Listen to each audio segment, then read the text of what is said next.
Today we're going to talk about independence because being independent is really the way to go in the music industry. However, Chris is the most independent artist in Atlanta right now. Man, I've been independent since I came out my mama's womb. Oh my God. That's how independent now, for real.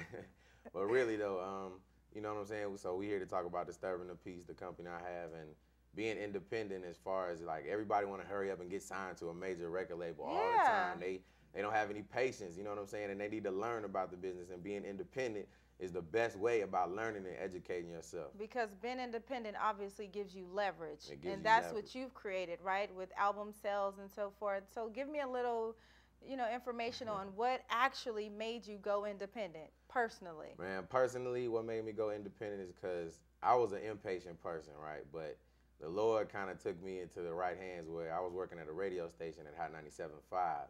And I've been wanting to try get signed since I was like 9 years old. All the time, like rapping, doing demo tapes, doing songs all my life. I've always wanted to get signed. So when I started working at the radio station, I kind of started seeing some of the artists, and a lot of artists weren't very happy with their record deals. And I started seeing it from, the inside looking out, as opposed to everybody seeing it from the outside looking in. All glamorous. Exactly. Totally.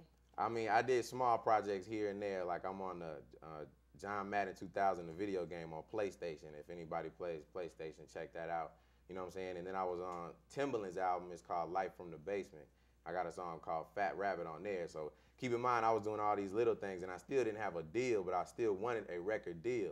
But this was during the time when I was working at the radio station. Okay. So all this time, I'm kind of learning more and more, and about how artists points and about their money structure, and how about things get recouped, you know what I'm saying, and how they're not really as paid how as that they Benz seem. is not really theirs. Exactly. It's the label's Benz. When you see the video, a lot of that stuff is rented and stuff like that. So I'm seeing a lot of folks doing the independent thing also, like Raheem the Dream and, DJ Smurf and Kizzy Rock. They're doing it on a regional independent scale, and they making more money than some of these folks that's on a major label. Exactly. You have artists that are selling 500,000 units, making say $50,000. I mean, you can sell 50,000 units and make $500,000. Exactly, when you're independent, but people don't realize that.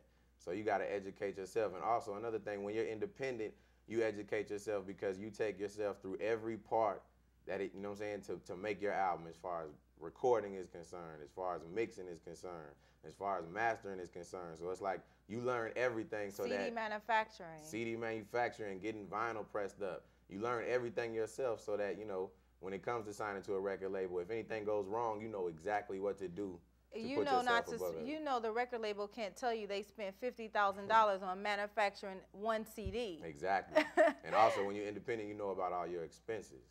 You know what I'm saying? When you're on a major label, you get a sheet at the end of your, when you get your check, and they just showing you your expenses, and you're like, I didn't know I paid for all this. Exactly. And so this way, you're so on point. I mean, I'm just so proud of you because there aren't many guys out here, and our company, exactly, please believe it. Our company, NBC, we really try and preach to the artists and independent labels that you have to stay independent. I mean, and build leverage for yourself. Now you have many deals on the table. Right. We don't have to go into the deals, exactly, but I mean, they're huge deals that you would have never come across as a brand new artist, even being on the radio. And you have a show from 6 to 10 every day on Hot 97 where people are listening to you, but that does not mean that you're going to sell 1 million albums. Right. Because you guys have to do the legwork, because promotions is everything. Promotions is definitely everything. And also, it's like a lot of folks don't have the money to get started. You know what I'm saying? It's all about hustling. It's all about investing money into yourself. So the way I did it was I was using my salary, everything I had. I paid my bills, I paid my mortgage, but then I was putting money aside to work on my project. So a lot of those folks that are getting discouraged out there, if you don't have the money to do it, get a second job or whatever you got to do to build up a little money so that you can put stuff out on your own. You got to do it. Because, if you believe in yourself and what you're doing, then you're going to be successful. And it's like the least that can come out of it is you just learn a lot more so that in the future, you're going to do something right. Trust me. It won't be a waste of time at all. It's not a waste of time because, of course, knowledge is power. Exactly. Especially in the music business. I mean, people don't understand that this is the business of music. It's not really the music business, you know, and I mean, the entertaining part of it is all great, but at the end of the day, it's about how you're going to pay your mortgage. Exactly. There aren't many rappers like yourself who actually own their own home. Right. Still living with your mama and right. Stuff. So, I mean, that is just such a pleasure to hear your whole story. I mean, it is. And tell us a little bit about how radio affects your record. How has it affected your record? Being on the radio, has it affected a whole lot? Or? Well, see, I put it like this. It's like a lot of people, if you don't have money to just record a whole project, say you just get into the studio and do one good song, you don't have to necessarily put it out on the streets and start selling it. Another channel, like you're saying, is radio. That's another way of getting leverage on getting a good deal. If you have a lot of radio airplay. Myself, I have a lot, since I've been in radio, I've developed a lot of good relationships since I've been up there. So it's like radio is all connected throughout the United States. You have people working here for like a year, then they might move to somewhere else in the country. Like we have friends in California, I got friends in Detroit, I got friends in New York, I got friends in Florida. So something that helped me out working at the radio station was developing those relationships so that when I came to put out my own music, I'm just calling these folks up like, man, show me love. You know, you my homeboy, so try and get this on. And if the record doesn't work, then cool. But if it works for itself, that's even better because it's helping them out.